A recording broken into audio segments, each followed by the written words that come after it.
Brown came out with a statement regarding his thoughts on the Carmelo Anthony case, and to all those YT supremacists that jumped in my live and said I was a terrible law student because I was one of the first creators to tell y'all that Carmelo Anthony was actually robbed under the Texas Penal Code 29.02. But since you won't listen to me, let's see if you listen to an official judge. And they try to take it again from him.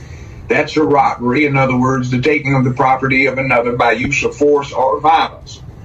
He resisted the robbery, which is a felony, and that would morph the whole thing to killing into a felony murder situation. If you have a felony murder thing, the people who implemented the underlying felony become responsible for the consequences.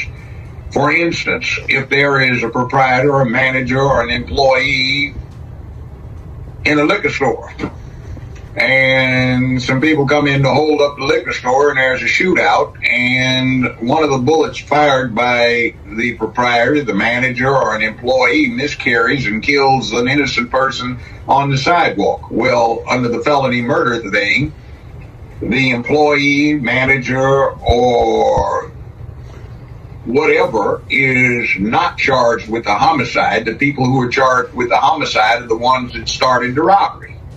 So in this case, you have a party that starts the robbery. 2, allegedly, you have a killing that results by the would-be victim of the robbery. So what happens is, under the felony murder theory, the person that's charged with the homicide and the robbery is the survivor. In this case, one of the would-be, should-be co-defendants to the robbery, if that's the way the case is cast.